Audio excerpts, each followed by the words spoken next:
Vale, jarraituko dugu gaurko gitarauarekin, luego resumiré muy brevemente en castellano. Orain Naia Sanzorekin gaude, Naia Sanzo geopolitika taldeko kidea da, Slavingrad blogeko kudeatzailea, eta Ukrainian eta geopolitikan aditua. Oso interesantea da orain komentatuko duguna, edo bera komentatuko duena, azkenean ematen du, era mediatikoki edo telebisatuta, todo ese ruido mediático negoziazioan, edo balizko negoziazioen, Ukraineko negoziazioen inguruan, eta argia negro sobre el banco jartzeko hor, daukagu Naia. Ondoren bukatutakoan, joango gara Alexis Castilloren oroigarrira, jakingo duzuenez, batzuek jakingo duzuenez, apurtu digute ja zenbait alditan, eta nahi genuen alako ekitalditxo bat egin, apur bat babesarekin berriz inauguratzeko, ez dakit laugarren aldiz, edo 2022-tik. Orain ja sumeagoa egin dugu, lehen ezagutzen duzuenok, zen Metaquilatosco, y una irudi super bonitos, la verdad era super bonito el oroigarri. Y eso, decir que estamos con Naia Sanzo, miembro del tal de Geopolíticas, autora del blog Slavingrad y experta en el tema de Ucrania. Con esto daríamos por finalizadas las jornadas, pero sí que pediros que os quedéis porque seguido vamos a ir a reinaugurar por cuarta vez el monumento a Alexis Castillo caído en Donbass, porque nos lo han roto 4 veces y ya es un poco más humilde lo que estamos haciendo, porque no podíamos sustentar económicamente una organización tan pequeña como nosotros el coste que era, lo bonito que era, la verdad lo habíamos dejado, y ahora está bonito, pero la verdad que Bulcha Riquímena, tenemos redes, nos podéis buscar en nuestro canal de difusión en Telegram, en todas las redes, y ahí podéis ver las fotos, la verdad que está muy bonito, luego te enseño. Vale, y sin más preámbulos, os dejo con Naia, que me quedaré aquí de subalterno. Bueno, yo encantada de estar aquí hoy, que para volver a inaugurar el monumento a Alexis, que le conocí el día que nació su hijo, y como todos nos llevamos un disgusto enorme cuando supimos cómo había terminado. Él era uno más del Donbass ya. Ya sé, yo llevo como Euskal Herria Donbass, llevamos en esto 11 años. Hoy vengo un poco a contar de Ucrania, de Donbass, se puede hablar de muchas maneras. Vengo un poco a contar la parte política.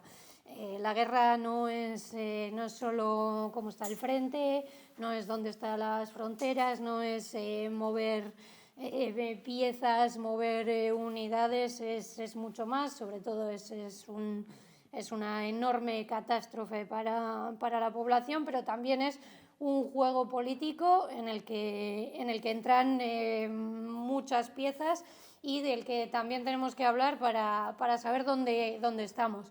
Estábamos hablando de Palestina y comentaba Julio que Palestina es otra cosa, no es un conflicto más. En Ucrania se ve muy claro. Si vemos en Twitter, en lo que antes era Twitter, quienes han conseguido poner la bandera ucraniana al lado de la Palestina, no aciertan a explicarnos por qué. A Ucrania tenemos que enviarle armas, tenemos que acoger refugiados, y es cierto, tenemos que acoger refugiados, pero no solo ucranianos, sino solo de un lado de los ucranianos. Y a la población palestina no tenemos que enviarle armas, solo tenemos que pedirle a Hamas que suelte a los rehenes. El derecho a defenderse está para unos pueblos y no para otros. Ahí la teoría antiimperialista nos ayuda a entender las diferencias. Yo había llamado a esto retrato de una década, porque son ya 11 años. Tengo un poco 6 puntos de por qué estamos aquí hoy, cómo empezó todo esto, y luego ya voy al presente. Las implicaciones de Maidán. Maidán es la culminación de la práctica de las revoluciones de colores o cómo aprovechar el descontento interno para dirigir la política en una determinada dirección. La CIA no inventó el Maidán, la CIA no causó el Maidán. Pero sí que Occidente se aprovechó de la situación para dirigir la política hacia un lado muy concreto, que ya sabemos que ha sido la economía de mercado en su versión más salvaje. Zelensky, económicamente lo más parecido que hay a Zelensky es Javier Milei, claramente, y hacia el nacionalismo.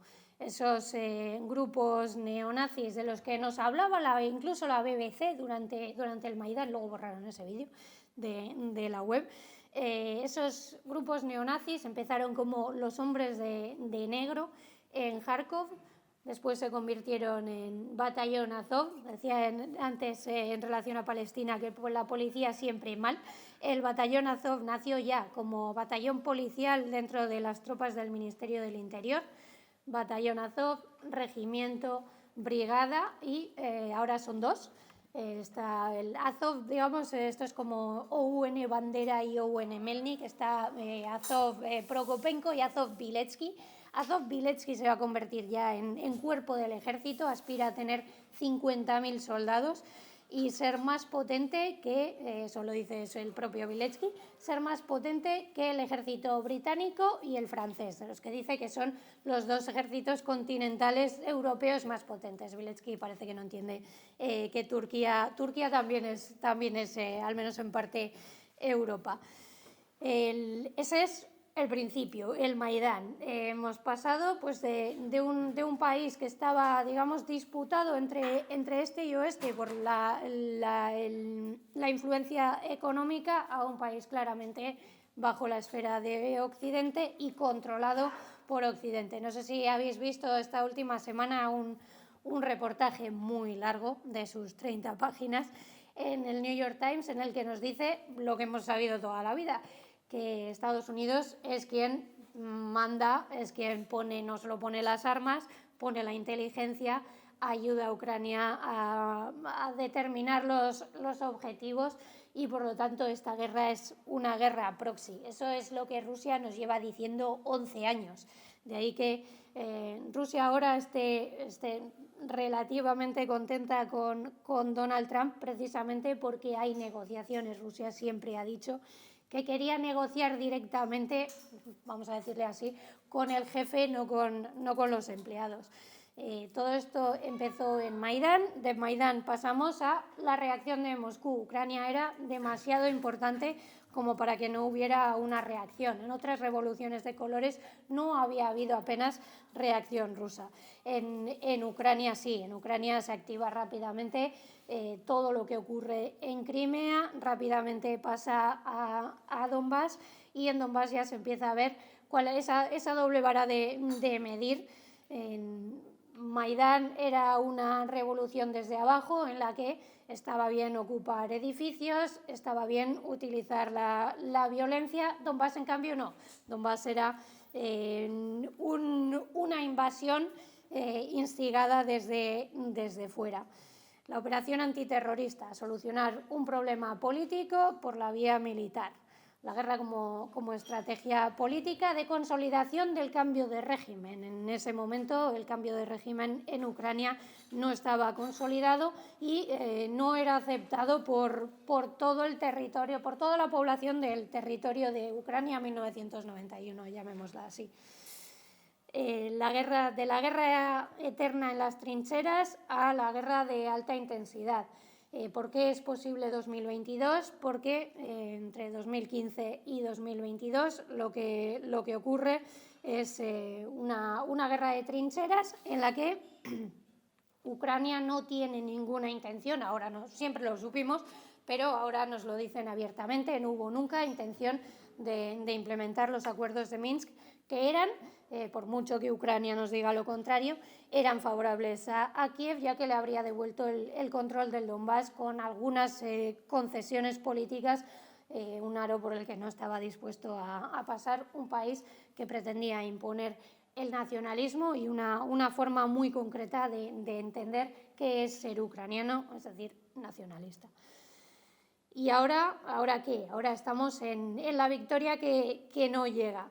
Y estamos en una guerra que va hacia un final, yo llevo diciéndolo desde el verano de 2022, una guerra que va hacia un final no concluyente y que sí o sí exige negociaciones. No va a haber una victoria rusa, no va a haber una victoria ucraniana, ni bandera rusa en Kiev, ni Kharkov, ni Zaporozhye, posiblemente tampoco siquiera Slaviansk o Kramatorsk, pero tampoco una bandera ucraniana ni en Yalta, ni en Donetsk, ni en Lugansk.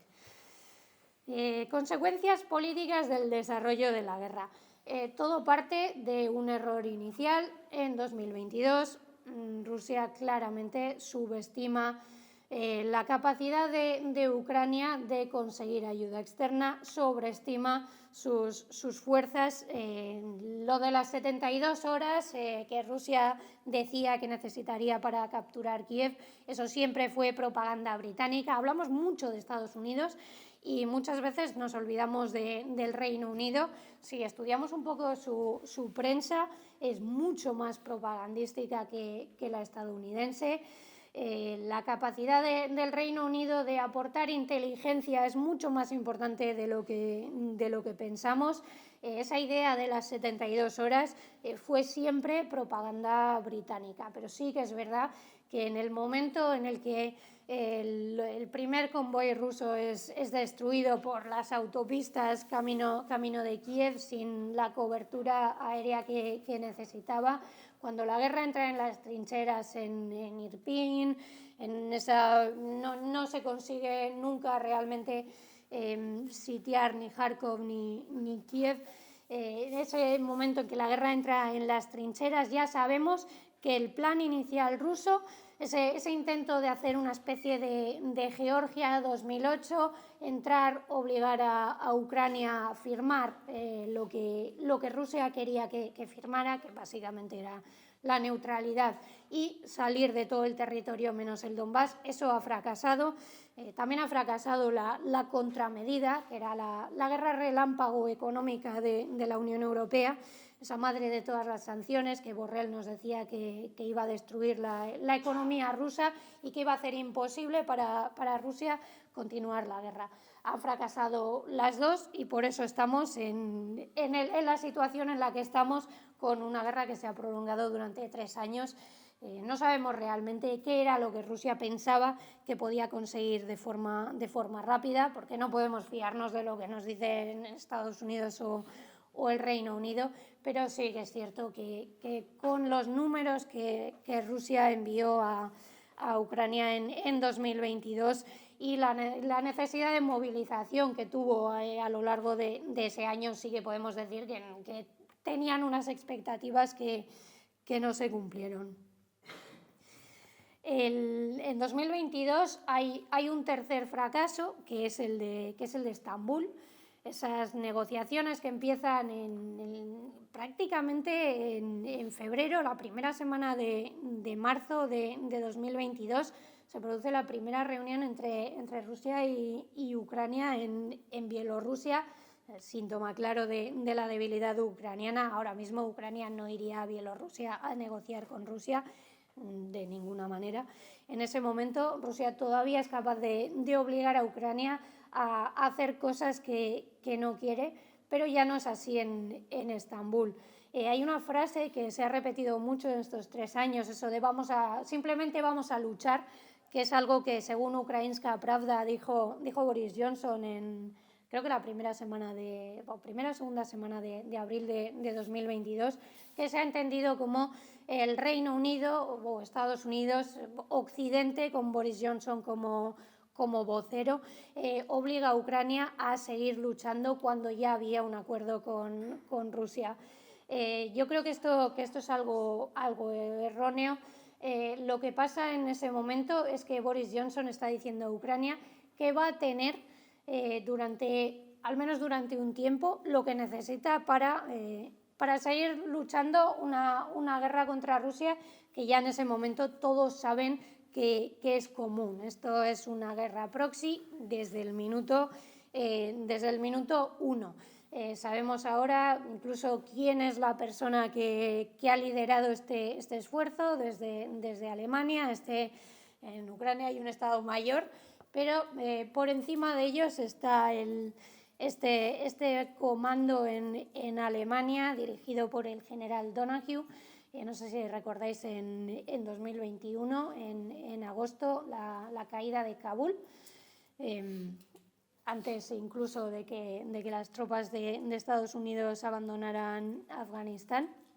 Hay una imagen nocturna, esa imagen verde del último soldado estadounidense que sube al avión y abandona Afganistán, el general Donahue. Él es quien ha manejado desde Alemania el devenir de la guerra. Yo políticamente divido la guerra en 4 fases. Militarmente son diferentes, habría que hacer una distribución diferente, pero básicamente son 4. Esas primeras semanas hasta que se agota la diplomacia, en el momento en el que Ucrania se levanta de la mesa. Esto también lo sabemos porque nos lo contó primero Rusia y después parece que en este mundo las cosas solo pasan si nos las cuentan fuentes occidentales. También nos lo han contado fuentes occidentales. Ucrania se levanta de la mesa y la vía militar queda como única salida razonable para Ucrania. Esa sería la primera fase. La segunda fase, desde el fracaso de Estambul hasta el inicio de la contraofensiva ucraniana. Ese es el momento de mayor debilidad de la Federación Rusa. Se producen las 2 derrotas duras de verdad en el sur y en el este. Primero en Kharkov, esa ofensiva relámpago en la que Ucrania consigue recuperar en un fin de semana lo que Rusia había tardado semanas. Es claramente el momento de mayor debilidad que da lugar al segundo, a la retirada de Rusia en Jersón sin siquiera luchar. Básicamente porque no hay forma de defender esa ciudad al otro lado del Dnieper, una vez que Ucrania ha destruido toda la logística con esa artillería de larga distancia. No hay forma de defender ese territorio sin perder una cantidad peligrosamente alta de soldados que en ese momento Rusia no podía permitirse el lujo de perder. Desde ahí hasta la contraofensiva ucraniana es el momento en el que Occidente nos decía que Ucrania podía ganar la guerra. En ese momento ganar la guerra nunca se ha definido del todo bien, pero si escuchamos las declaraciones de todas las partes realmente, en ese momento ganar la guerra era expulsar a Rusia de todo el territorio de Ucrania según sus fronteras de 1991, es decir, de Crimea. Eso ha sido siempre una utopía absoluta porque, en parte porque Crimea es la línea roja rusa. Las líneas rojas en esta guerra han ido cambiando. Biden las ha ido retirando poco a poco, los tanques, atacar Crimea, atacar territorio ruso. La línea roja de Rusia siempre ha sido esa, Crimea. En ese momento, si se hubiese puesto en peligro realmente con la contraofensiva de 2022, ahí estaríamos hablando de cuáles son los límites de paciencia de la Federación Rusa para tirar de doctrina nuclear, algo que se habló en 2022 y que se repite periódicamente para decir que Rusia estuvo a punto de utilizar armas nucleares. Nada más lejos de la realidad. En 2022 a Rusia le quedaban muchos pasos intermedios que dar de escalada o contraescalada, como lo queráis ver, sin tener que tirar de doctrina nuclear. La contraofensiva de Ucrania de 2022 es seguramente el momento más importante de la guerra. Después de la pérdida de Jersón, o incluso ya antes, Rusia había puesto en marcha el operativo de defensa, eso que se ha llegado a conocer como la línea Surovikin, la que los soldados entendieron perfectamente qué es ser soldado gran parte del tiempo, que es cavar. Coger la pala y cavar esos centenares de kilómetros de trincheras de los que los expertos occidentales se rieron durante muchos meses. Incluso ya iniciada la contraofensiva decían, no, Rusia ha construido trincheras, ha construido 3 líneas y fíjate todo el tiempo que han invertido, todos los recursos y ni siquiera las han utilizado. Bueno, no las han utilizado porque la primera línea se mantuvo. Ucrania no consiguió, esto nos lo dijo Macron muy claramente, que lo que pretendían era romper el frente y avanzar hacia Crimea, poner en peligro el control de Crimea, poner nerviosa a la Federación Rusa y obligar a Rusia a negociar entre la espada y la pared, que es la única manera en la que ha querido negociar Occidente hasta ahora. Es un poco extraño que el realismo venga de Donald Trump, pero ese ha sido al final el desarrollo de los acontecimientos. Hasta entonces la única vía de negociación que ha visto Occidente era obligar a Rusia a ceder prácticamente todo.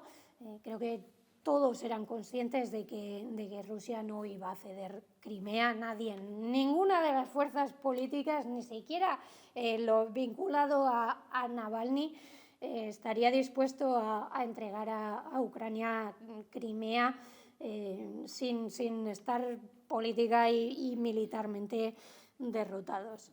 La contraofensiva de Ucrania, que fracasa en lo terrestre, pero no fracasa realmente en la retaguardia, y es cuando Ucrania empieza a atacar en el Mar Negro los drones de Budanov, esos drones, todo lo que está relacionado con el mar. Tenemos que pensar que detrás de eso, o al lado o delante, está el Reino Unido, la potencia naval tradicional. Esos drones, esos ataques, los ataques en la retaguardia tienen también consecuencias. Ucrania demuestra que es capaz de hacer daño a Rusia, que no va a ser fácil para Rusia derrotar a Ucrania, ni siquiera en esos momentos de debilidad. Ahora, hoy mismo veía las noticias, decía que Rusia había derribado medio centenar de drones ucranianos. No son drones que hacen especialmente daño, pero un dron que ni siquiera tiene que ser muy potente, impacta contra un edificio de pisos y es capaz de hacer daño, es capaz de mantener en tensión a la sociedad. Esto nos está diciendo que Ucrania no va a ceder en ningún momento y que incluso sabiendo que no va a ser capaz de ganar esta guerra, hasta que no haya una firma negro sobre blanco en un papel que esté obligado por las grandes potencias, especialmente Estados Unidos, sea de alta intensidad o de baja intensidad, la guerra va a continuar. En los 7 años de Minsk nos dijeron que un alto el fuego no es sostenible y no se va a cumplir jamás si no hay un marco político que lo sostenga. En Minsk teóricamente lo había, ese acuerdo lo había negociado, iba a decir Merkel y Hollande, Merkel con Putin y con Poroshenko. Ellos hablaban un idioma común. Hollande estaba ahí un poco como bastón de Merkel para dar a Minsk una apariencia de una cosa de la Unión Europea, cuando en realidad era un acuerdo que solo le interesaba a Angela Merkel, que en ese momento estaba intentando equilibrar, favorecer a Ucrania con mantener los vínculos comerciales y económicos con la Federación Rusa. En aquel momento estaba en construcción el difunto Nord Stream 2. Pero ese acuerdo en esos años Merkel obligó a Poroshenko a firmar, pero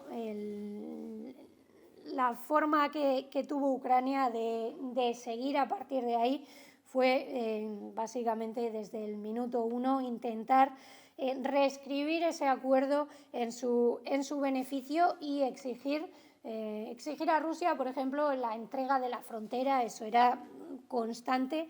La entrega del control de la frontera a Ucrania era el último paso de los acuerdos de Minsk, que estaban muy claros, está en la Wikipedia, se puede leer. Ese acuerdo, ese proceso, esos 7 años de la tortura de Minsk, en el que la población del Donbass quedó en una especie de limbo político, económico, con un bloqueo ucraniano que solo se pudo paliar debido a la existencia de Rusia. Es una de las grandes diferencias de lo que ocurre a la población palestina, que Cisjordania también tiene frontera con Jordania, igual que Donbass tenía frontera con la Federación Rusa. La diferencia es que de la Federación Rusa llegaba apoyo, llegaba financiación y llegaban productos para mantener a flote al Donbass en esos años. Yo digo siempre que Rusia hizo lo mínimo para evitar que Donbass pudiera ser militarmente derrotado, pero no fue más allá para también impedir que Donbass pudiese avanzar sobre territorio ucraniano. Y el tipo de guerra que se ve ahora en Donbass es consecuencia también de esos años.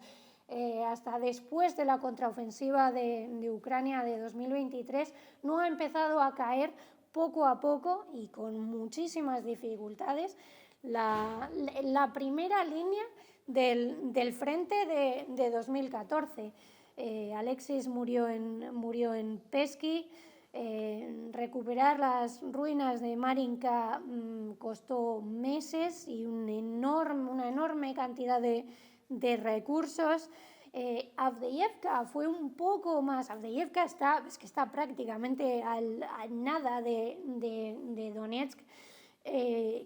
Costó algo menos precisamente por la debilidad ucraniana, gracias a la defensa que había hecho Rusia en la contraofensiva terrestre de 2023.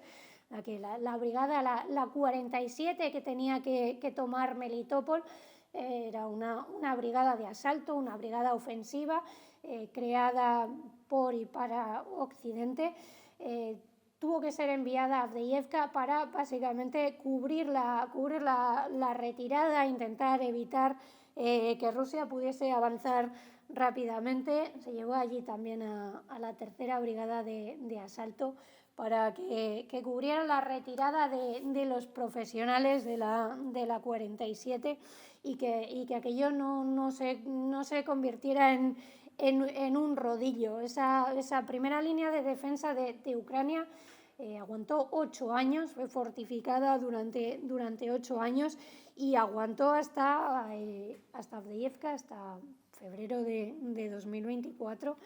En el momento en el que ya vemos que no hay otra salida para Rusia más allá del Donbass. Donbass es la parte más urbana, más fortificada y donde se ha concentrado desde entonces la batalla.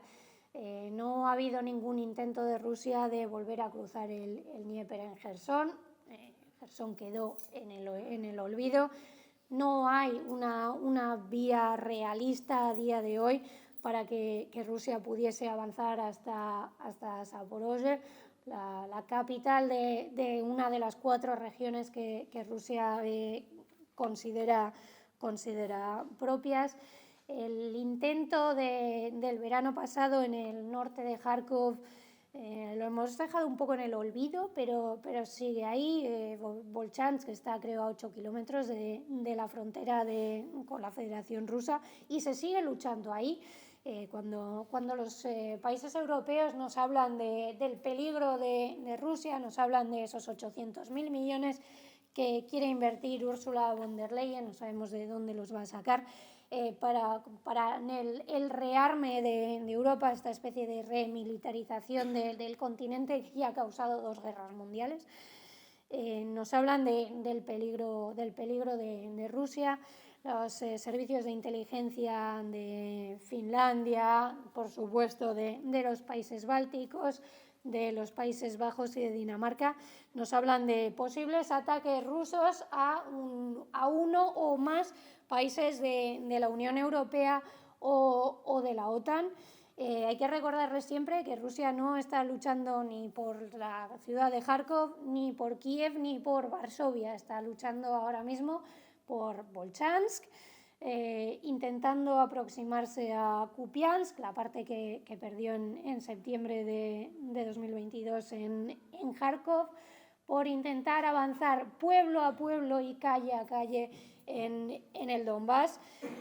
No estamos en una situación en la que el ejército ruso vaya a llegar a Lisboa. Evidentemente, si escuchamos, por ejemplo, siempre hay que escuchar al enemigo, si escuchamos a Andrei Viletsky, el líder blanco, fundador del movimiento Azov, su trayectoria por todo tipo de las organizaciones de extrema derecha más extremas de Europa, él tiene menos miedo en contar las cosas un poco más cerca de la realidad.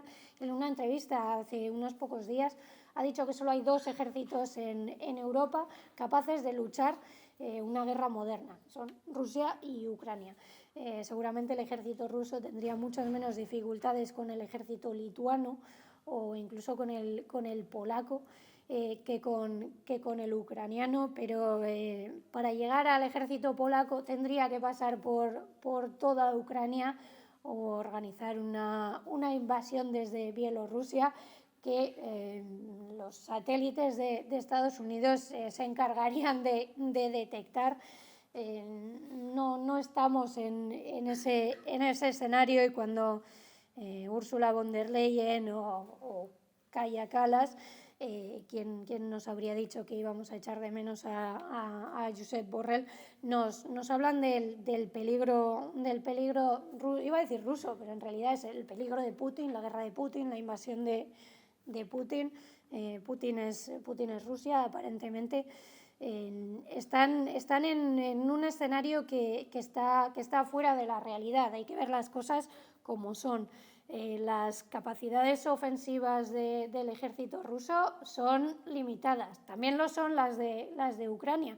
En ese artículo que os comentaba en el New York Times, lo que se hablaba era que después de la victoria de Jersón, que fue fácil para Ucrania porque no hubo batalla, la idea del general Donahue era que si se podía había que seguir avanzando, por supuesto, hacia Crimea. Las distancias, Ucrania es un país muy grande, pero la distancia entre Jersón y Crimea no es enorme. Si Ucrania hubiese tenido potencial ofensivo, podría haber atacado en ese momento que Rusia no se había movilizado todavía. El desequilibrio de efectivos era notable. Si no se produjo es porque realmente Ucrania no tenía tampoco esa capacidad ofensiva. Cuando Zelensky nos sigue hablando de victoria, ha dejado de hacerlo últimamente, se refiere a llegar a Crimea, algo que Budanov, el jefe de la inteligencia militar, que creo recordar que dijo que sus tropas llegarían a Crimea antes del verano de 2023. Sus tropas luego dijo que no había mentido y que habían llegado, hicieron una redada con unas chalupas y consiguieron plantar una bandera ucraniana en una playa de Crimea. Y tuvieron que retirarse con bajas después de ese gran éxito. Intentaron también, las hazañas de Budanov dan para mucho. Intentaron hacer un desembarco anfibio en Energodar desde el otro lado del Dnieper para intentar con su esa especie de ejército que él ha montado en la inteligencia militar a partir de grupos de derechas muy extremas. La idea era intentar tomar la central nuclear de Energodar. También pues claramente fueron detectados intentando cruzar el Dnieper. Unos cuantos ni siquiera llegaron a la costa, otros sí llegaron a la costa. Hubo una especie de batalla, tuvieron que retirarse. Otra de las grandes hazañas de Budanov.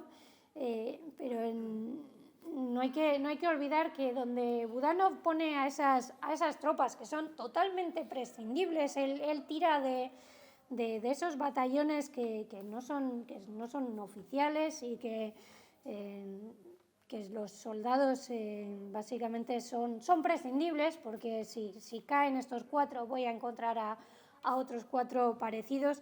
Donde Budanov pone a esas tropas, tenemos que pensar que son los puntos importantes. Y esa central nuclear ha vuelto a ponerse sobre la mesa. Lo hizo de esta forma que él habla, lo hizo Donald Trump. Habló de la propiedad de las centrales nucleares. La aventura del año pasado en Kursk, Zelensky llegó a decir hace unos pocos meses que Ucrania podía haber tomado la ciudad de Kursk, podía haber tomado la central nuclear, simplemente eligieron no hacerlo. Nunca nos llegó a decir entonces cuál era el objetivo de esa aventura en territorio ruso, que en realidad siempre estuvo clara. Si Ucrania tenía un territorio en Rusia, en una negociación sería capaz de hacer una especie de intercambio por los territorios perdidos. Ucrania es consciente, aunque quizá no tanto la Unión Europea, que ha sido la última en cambiar de discurso. Ucrania sí que es consciente de que no tiene la fuerza para recuperar, iba a decir todos sus territorios. Ahora mismo no tiene la fuerza para recuperar prácticamente ninguno de sus territorios por la vía militar. Zelensky ha dicho esta semana que si la diplomacia es capaz de devolver a Ucrania los territorios, pues que seguramente sea una mejor opción.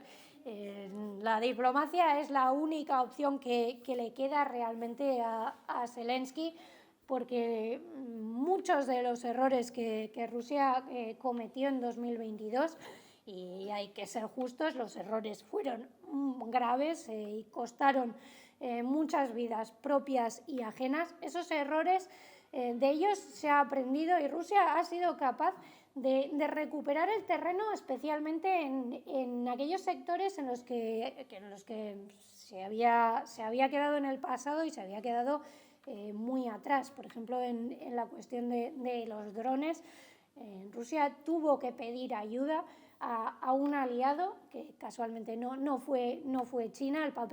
Podríamos hablar mucho del papel de China en esta guerra. Su papel es económico. El papel de China es mantener abierta la frontera y permitir que Rusia pueda evitar las sanciones occidentales. Eso es algo importante también, que las sanciones occidentales no han funcionado como sí que habrían funcionado hace unas décadas, porque Occidente ya no es capaz de obligar ni a China, ni a India, ni siquiera a los países que considera más débiles del sur global a unirse a sus sanciones.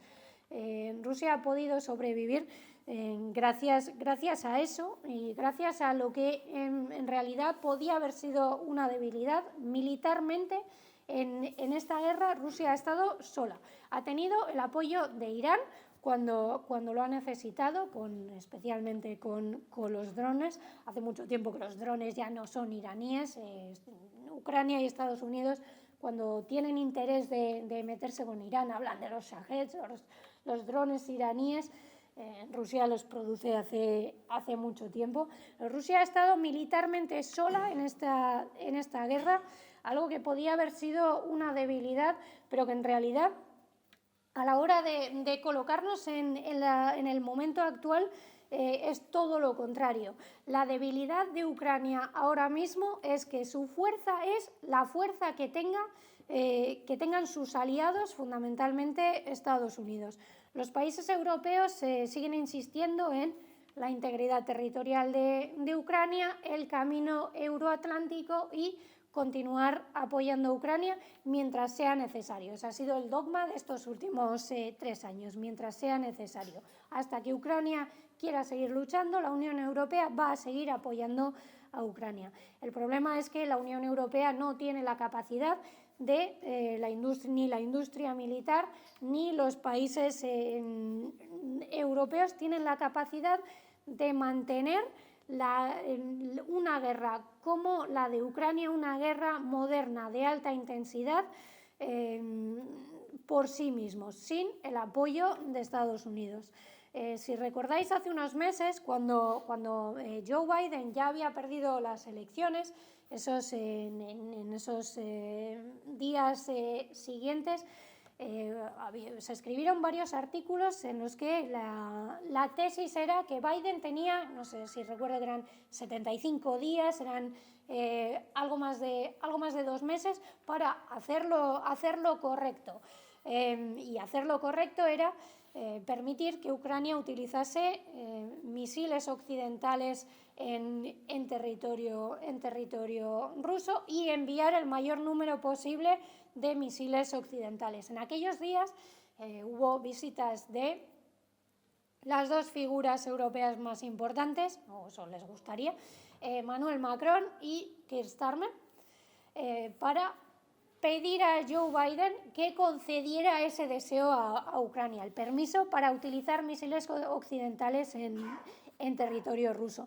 El problema que ellos tenían es que ellos ya habían entregado a Ucrania los Storm Shadow o Scalp, la versión francesa del Storm Shadow, pero Ucrania no los podía utilizar en territorio ruso, solo con la aprobación de Francia o del Reino Unido. Necesitaba también la aprobación de Estados Unidos. Incluso para el uso de las armas que Europa sí que puede suministrar a Ucrania, hace falta en muchos casos permiso de Estados Unidos. Hay armas avanzadas, quizá las más importantes, podríamos hablar si son más importantes los Patriots o la infantería, es más importante la infantería, pero en términos de armas, las armas más avanzadas no se fabrican en Europa, y por mucho que ahora hablemos de rearme, de reindustrialización, algo totalmente contracíclico y que se va a limitar a la industria militar, no va a llegar. Los Patriots que Ursula von der Leyen quiera construir en suelo europeo no van a llegar a tiempo si Estados Unidos dice que la guerra se acabó.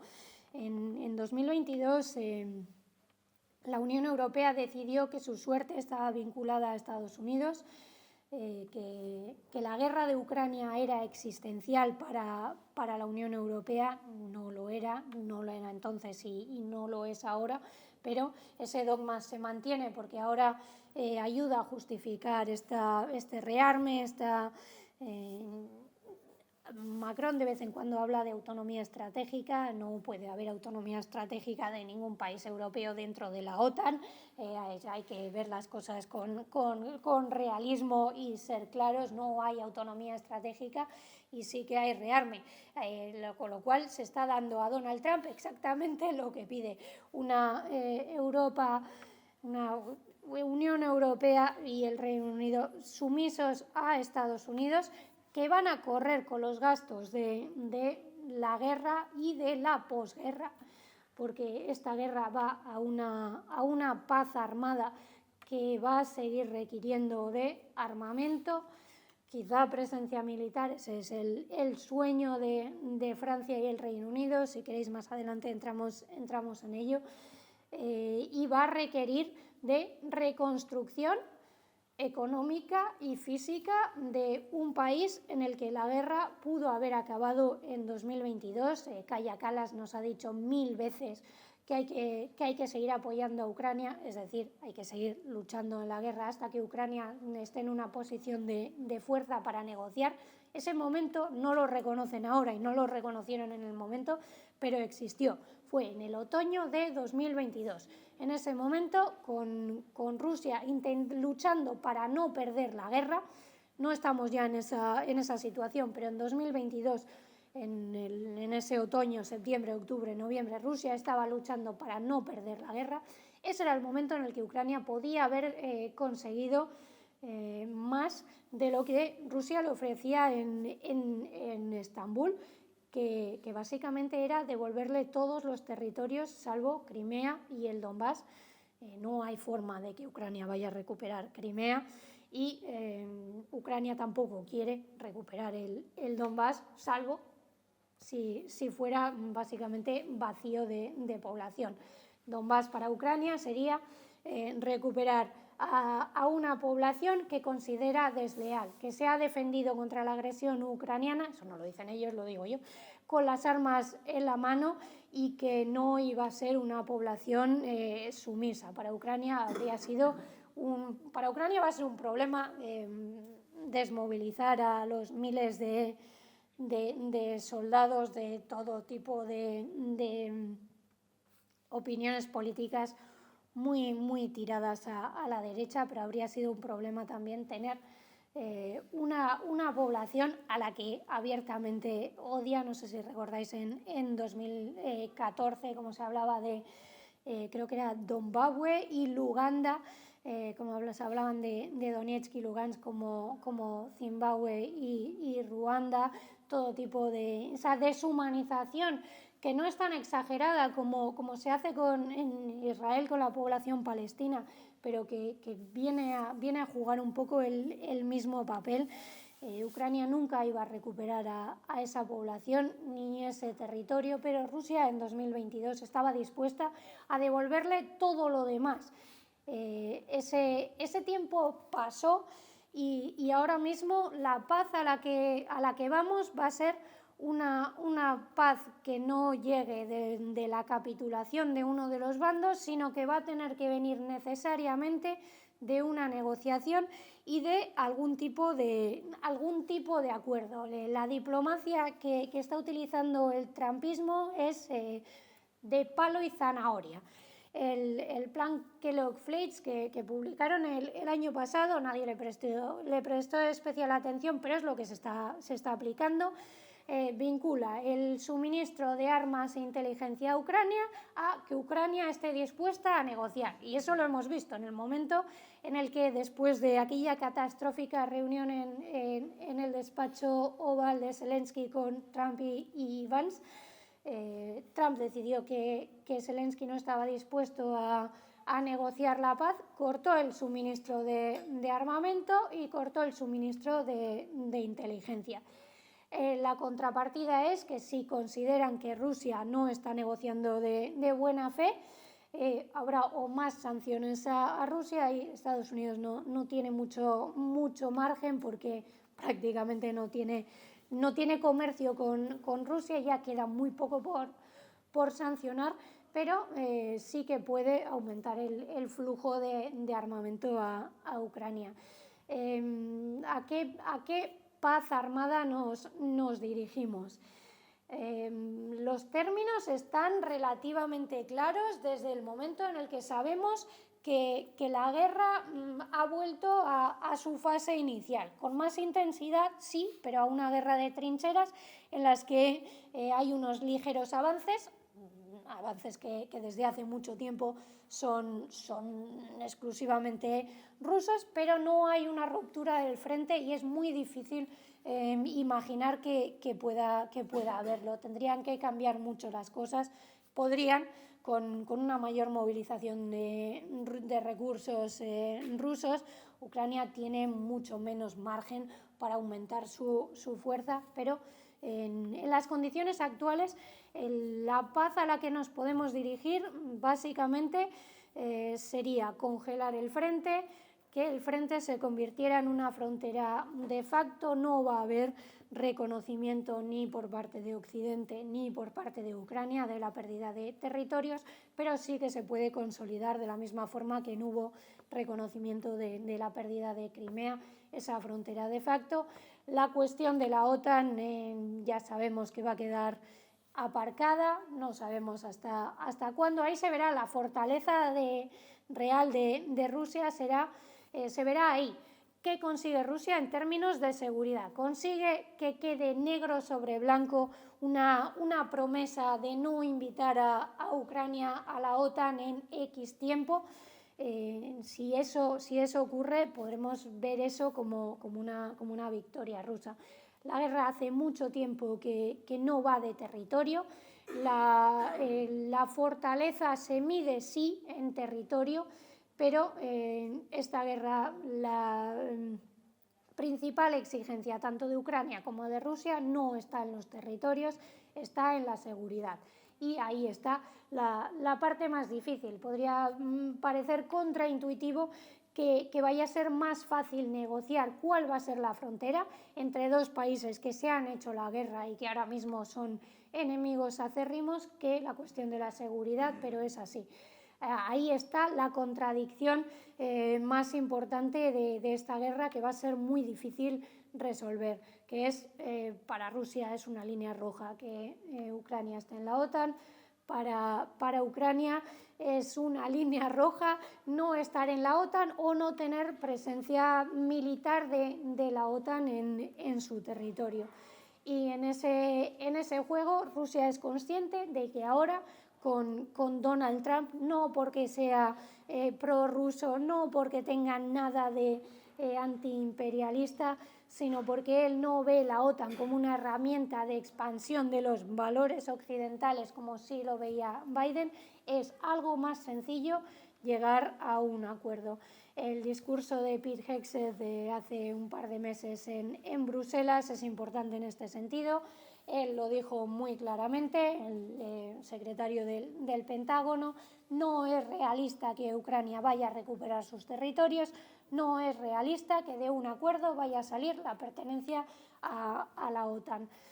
Rusia se aferra a eso.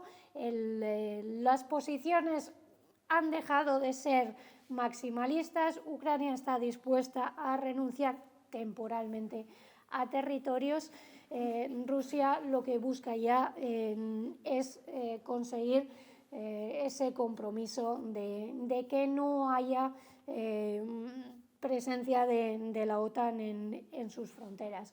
Lo que se va a negociar es la cuestión de la seguridad, la cuestión de los territorios va a ser secundaria y las fronteras van a ser relativamente parecidas a lo que vemos ahora en el frente. Puede haber algún ajuste, puede haber algún avance territorial por la vía militar, pero no es de esperar, salvo que las cosas cambien mucho, y en guerra todo es posible, que las fronteras vayan a modificarse demasiado. Si queréis entramos más adelante en cómo puede quedar ahí, cómo queda Ucrania, cómo queda Rusia y cómo queda el Donbass, que es la parte a la que más nos hemos dedicado un poco todos en estos 11 años.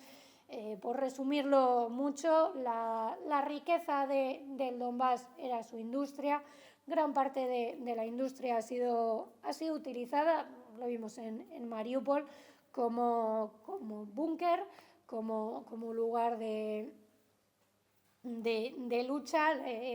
Los defensores de Azovstal llevan 3 años hablándonos de ellos. Ni Azov ni el resto del ejército ucraniano defendió a Azovstal. Fue la fábrica soviética la que protegió a Azov durante ese tiempo. Esa destrucción implica que el Donbass va a tener que reconstruirse desde unas bases nuevas, y al fin y al cabo Rusia es un país europeo que ha seguido las tendencias del resto de países europeos, también en parte, no tanto, pero sí que ha habido una desindustrialización importante. Habrá que ver cuáles son las intenciones de Rusia una vez que sea posible reconstruir realmente. Ha habido mucha reconstrucción en Donbass, pero se limita fundamentalmente a lo que es más importante, que es que la población tenga donde vivir. Veremos cuál va a ser la reconstrucción económica del Donbass, que va a ser una tarea ardua que requiere muchos recursos y mucho tiempo y una visión estratégica que de momento no conocemos, no sabemos cuáles serán las intenciones de Rusia en términos económicos para que Donbass pueda seguir siendo uno de los motores de Rusia. Recuerdo un póster de la guerra que decía que Donbass era el corazón de Rusia. Donbass fue un corazón económico, un motor económico durante la Segunda Guerra Mundial y también durante la Primera. Esa industria que se empezó a construir en la segunda mitad del siglo XIX ha sido la razón de ser del Donbass. A partir de ahí se creó esa población multicultural del Donbass que se ha protegido hasta ahora y que tiene que protegerse a partir de ahora y que ha vivido de esa industria de las minas y ese aspecto económico que tiende a no tenerse muy en cuenta. Fue importante también en 2014 ese acuerdo de asociación con la Unión Europea, que al oeste de Ucrania sí que le aportaba algo, ese oeste de Ucrania más vinculado a la agricultura, a la exportación agrícola, sí que tenía en la Unión Europea un mercado. La industria del Donbass no tenía nada que hacer en la Unión Europea. Para el Donbass, la Unión Europea era desindustrialización y pérdida de lo que había sido la riqueza del Donbass durante siglo y medio. Veremos hacia dónde puede ir en el futuro con la Federación Rusa. Sí que hay en Mariupol, por ejemplo, sí que hay unas iniciativas de recuperar al menos una parte de esa industria, que repito, que ha sido la razón de ser del Donbass y la fuente de riqueza y la fuente de empleo para la población local y esa población que había venido desde Ucrania, desde Rusia, para crear una región totalmente multicultural. Veremos qué es del Donbass en el futuro, pero todo requiere de una mínima estabilidad dentro de algo que tiene pinta de que no va a serlo, que va a haber no va a haber una paz real, sino una paz armada en la que la Unión Europea tiene mucho interés en que no pueda haber una vuelta antes de 2022 y que siga habiendo una fractura en el continente que no beneficia a Rusia, pero que tampoco beneficia a la Unión Europea, aunque quizás sí beneficie a terceros como Estados Unidos. Lo dejo aquí y cualquier cosa de todos los temas que he ido mencionando, espero que de una forma más o menos coherente, cualquiera de los temas, si queréis que profundicemos, profundizamos en lo que haga falta, que para eso llevamos todos estos años en esto. Dime. Bueno, referente a lo que has dicho, has explicado muy bien cronológicamente cómo ha ido todo. Preguntarte, como el Kremlin siempre se ha quedado con la operación militar especial, que bueno, de hecho ha negado abiertamente, bueno, en partes así, ¿no?, que fuera una guerra convencional como tal, y eso se ha visto reflejado en cómo ha destinado, cómo ha ido gestionando las fuerzas, y bueno, yo creo que era un 10 o un 15% de lo que es el total del ejército de la Federación Rusa y las fuerzas que tiene y tal. ¿Tú crees, o sea, supongo que también la pregunta es un poco pregunta retórica, ¿no?, pero bueno, para desarrollar un poco eso, si ellos estaban esperando estratégicamente la victoria de Trump, que bueno, al final, pues bueno, con el proteccionismo y tal, iba a dejar un poco de lado a Rusia para irse hacia China, que es lo que está sucediendo, eso ha impedido, pues bueno, que veíamos a la gente que hemos seguido todo, pues a los sectores que aquí nos han pintado siempre, ¿no? Como lo más, como si Putin fuese el ala más, digamos, más ultra de allí, ni muchísimo menos, cuando teníamos pues eso, al comunista Strelkov, o tenías al propio Dugin, gente que decía que había que destinar realmente un contingente ya fuera de lo común. Si ellos estaban esperando, o sea, de alguna manera ya preveían, o sabrían ya la inteligencia y tal, la victoria que iba, pues bueno, la victoria de Donald Trump, que en la Casa Blanca iba a haber ese cambio y que por eso no, o sea, hasta ahora por eso no se han querido implicar realmente a nivel, pues eso, de decretar guerra ya y dejar la operación especial atrás. Yo no creo que tenga que ver con la victoria de Trump. Creo que la victoria de Trump sí que le beneficia a Rusia porque el ala demócrata y una parte, el ala digamos neocon de los republicanos en Estados Unidos ven a la OTAN como una herramienta también de poder blando, de expansión bueno, en los años, digamos, 90 de la economía de mercado. Eso ya no hace falta expandirlo mucho más porque ya está en todas partes, pero también de esos valores occidentales, de la cultura occidental y al final de colonizar países sumisos básicamente a Estados Unidos. La forma en la que el trumpismo o digamos los que son más teóricos del ala militar del trumpismo, hay alguien, se llama Elbridge Colby, él está, no sé si van a conseguir confirmarle en el Senado, es como segundo del Pentágono, subsecretario de Estado para política estratégica del Pentágono. Él lo explica muy claramente. Ven el mundo en territorios, regiones estratégicas, y en esas regiones estratégicas, que serían la más importante, evidentemente, es Asia, lo que ellos llaman Asia-Pacífico, es decir, China y alrededores, Europa y Oriente Medio. América Latina lo consideran patio trasero y básicamente lo dan como propio. África para ellos directamente no existe. En esas zonas estratégicas, Estados Unidos lo que necesita es que no sea posible la creación de un bloque contrahegemónico. Contrahegemónico quiere decir contra Estados Unidos. En Europa esa garantía de que no va a haber bloque contrahegemónico hay dos: la OTAN y la Unión Europea.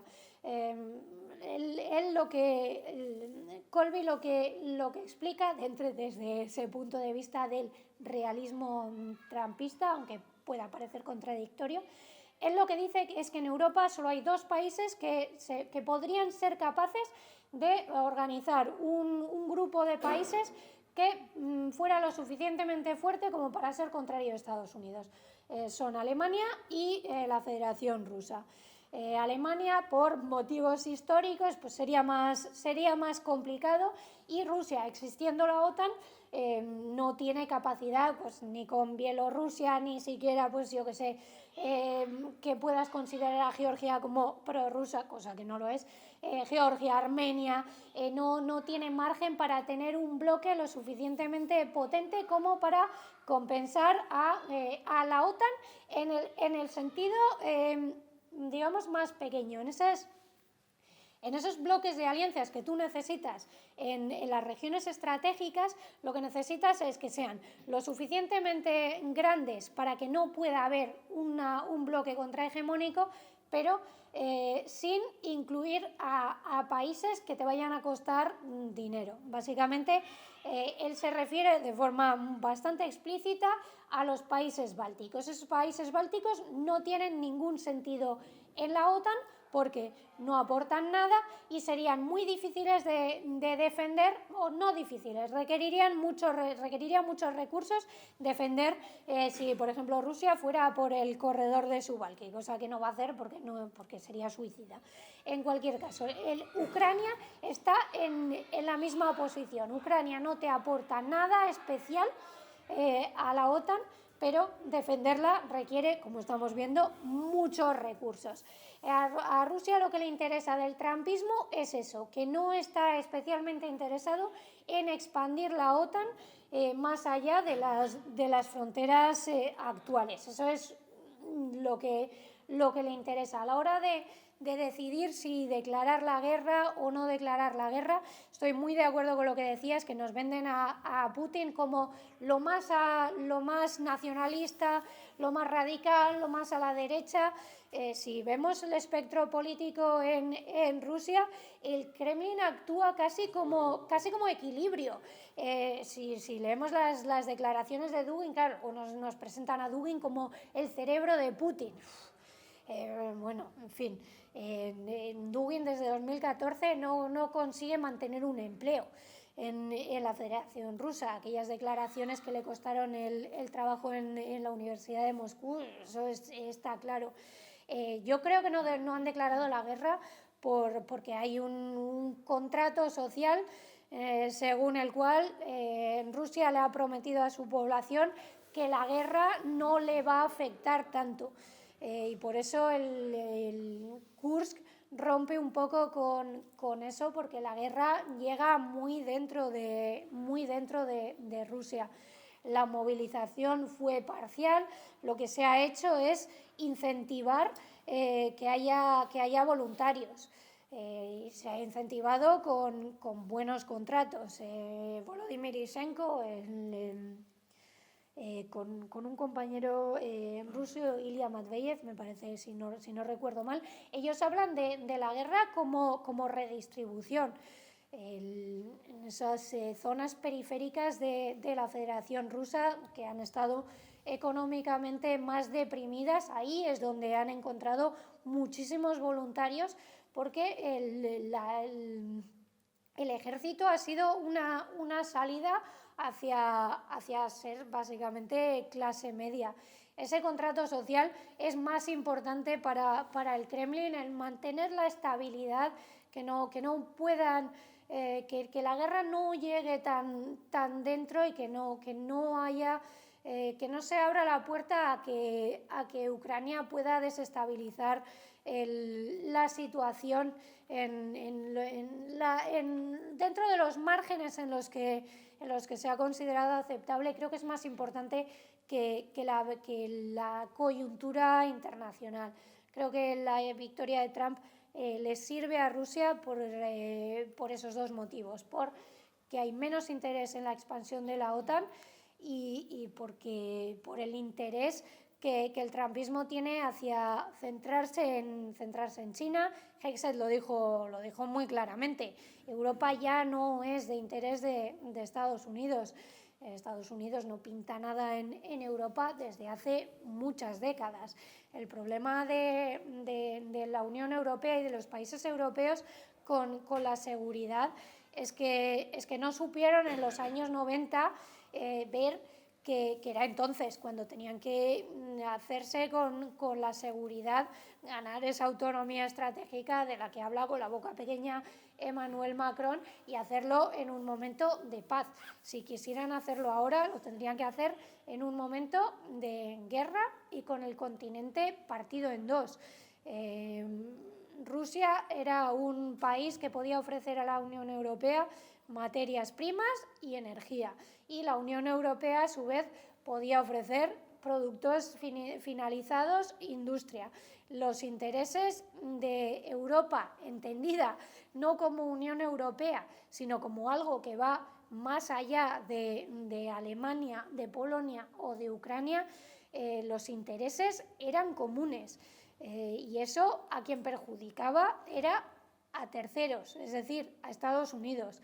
La lucha de Estados Unidos contra el Nord Stream no es de 2014, es de mucho antes.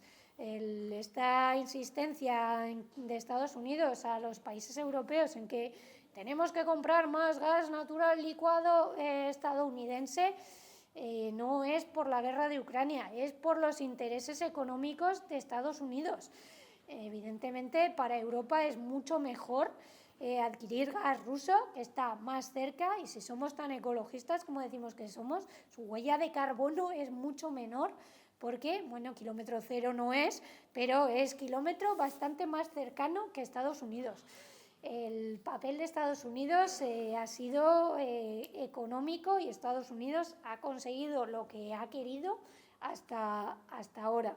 En la Unión Europea, esta mañana leía un artículo en el New Left Review que decía que la Unión Europea se está posicionando como obstáculo a la paz. Y esto no es decir nada, no es hacer trampismo. El trampismo no tiene nada de interés por la paz ni por el bienestar de la población ucraniana, rusa, del Donbass o europea. Es puro y duro interés. Al trampismo le interesa Asia. Quiere liquidar la guerra de Ucrania porque le interesan otras cosas. Pero la capacidad que tenga de hacerlo pasa por darse cuenta de que esta no es una guerra fácil, y creo que hasta Trump ha conseguido entender que esto no lo va a arreglar en 24 horas, como decía, porque la contradicción entre unos y otros en la cuestión de la seguridad no es baladí. Que Rusia vaya a conseguir sus objetivos pasa porque siga manteniendo su fuerza y su capacidad por mantener la potencia del ejército como lo ha mantenido hasta ahora. Pero yo no creo que tenga la aspiración a ir mucho más allá. El nacionalismo ruso sí, habla mucho de esos sueños imposibles, de Odessa, se mencionan muchas cosas. El Kremlin creo que está más en términos realistas, y que en el equipo de negociación haya tanto peso económico. A mí lo que me está diciendo es que se van a mantener donde están y que a lo que aspiran es a lanzar ese cebo económico a Estados Unidos para conseguir el máximo, pero el máximo a día de hoy es mantener lo que tienen y conseguir algo en materia de seguridad. Yo dos preguntas. Una, ¿por qué tarda 8 años Rusia en entrar al Donbass a apoyar a las milicias? Y la segunda, ¿cuál es la situación general en Ucrania? Teniendo toda la oposición, todos los partidos de izquierdas comunistas prohibidos, el pueblo puede haber una chispa o está en la alineación y la comida de cabeza, que es imposible. Yo no he visto esa posibilidad, creo, desde 2014. Así como en 2008, en la primera revolución naranja, sí que se dejó un poco, más o menos, la puerta abierta a que pudiera haber otros partidos. En 2014 se cortó por lo sano y se empezó ya directamente con el Partido Comunista, que era, que era lo que era. De comunista tenía poco, pero la poca izquierda que había quedado dentro del sistema estaba ahí. Y se empezó por prohibir al Partido Comunista, partidos comunistas más pequeños. Se ha arrastrado con todo en 2022 con la entrada de Rusia. Yo creo que Rusia tarda tanto porque aspira a que en un futuro Ucrania pudiera volver por su propia voluntad no sé si a la esfera de influencia rusa, pero sí a tener una relación más normalizada. En el momento en el que Rusia entra por lo militar, está renunciando, realmente en la práctica está renunciando a esa opción. Lo que causa 2022 es esa ola nacionalista que es muy reaccionaria. Es difícil ver ahora que pueda haber una reacción desde abajo de la población, especialmente después de esos 8 años en los que cualquier manifestación, por muy pequeña que fuera, es que era apaleada. No necesitaba el Estado actuar de forma oficial. Ahí estaban los grupos de extrema derecha para hacer lo que el Estado no podía hacer por la vía oficial. Es que han llegado a agredir a manifestaciones de pensionistas que luchaban por una pensión mínimamente digna. Yo veo muy difícil que pueda haber un realineamiento político en Ucrania en los próximos años. Sí que es cierto que dependiendo de cómo quede la situación económica, que puede ser completamente catastrófica, a partir de ahí pues se empiece a organizar desde abajo algo. Se me hace muy difícil verlo a corto o incluso a medio plazo. Se me hace muy difícil. No es por ponerme en plan negativo, pero teniendo en cuenta el tipo de población a la que se ha armado y que se ha envalentonado, todo lo que vaya a ser protesta me parece que va a venir no desde la izquierda, sino desde la derecha o lo de la derecha de la derecha. Ese es un poco el peligro que se ha armado y envalentonado y enaltecido a una serie de grupos que son muy poco de fiar y que son muy violentos y que tienen, aparte de armas, experiencia militar y ese afán de protagonismo y de imponer su voluntad. Crear en esas condiciones partidos, organizaciones, movimientos de izquierdas requiere de mucha, aparte de mucha capacidad de organización, que creo que en estos momentos no está, requiere también de mucha valentía que veremos si existe.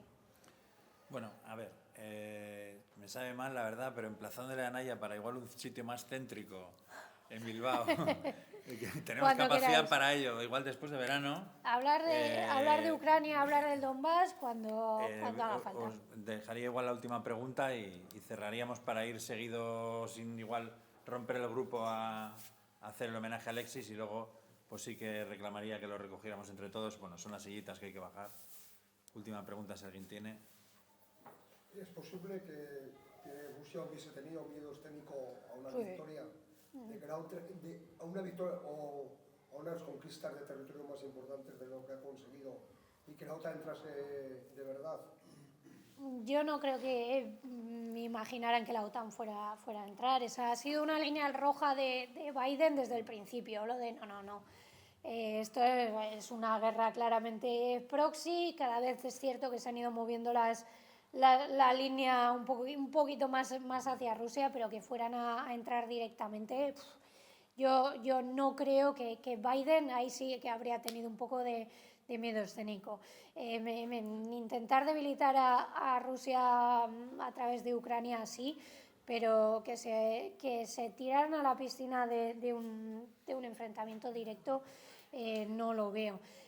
Si Rusia hubiese conseguido sitiar Kiev y hubiese creado ahí un pánico general, hubiese podido caer el gobierno y que Rusia se pudiera haber hecho con Kiev, me parece que nunca estuvo cerca.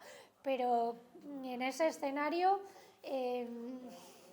¿cómo controlas un país como Ucrania? Yo creo que Rusia nunca tuvo la fuerza para mantener ahí el control. Yo creo que eso nunca estuvo en las cartas. Si ves el segundo discurso que hace Putin el 24 de febrero, básicamente lo que viene a decir es, está llamando a que los militares tomen el poder. Y entonces os devolveremos el país, será mucho más fácil llegar a un acuerdo con vosotros.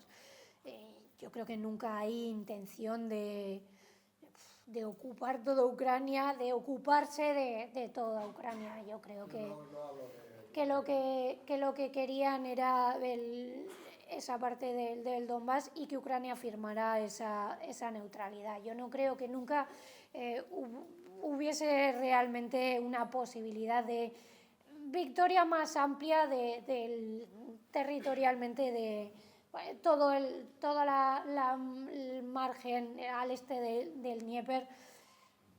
Ese era un poco un sueño de esa gente más a la derecha del Kremlin. Yo creo que si ese sueño estuvo, eso en el momento en que la guerra entra en las trincheras, eso ya no es posible.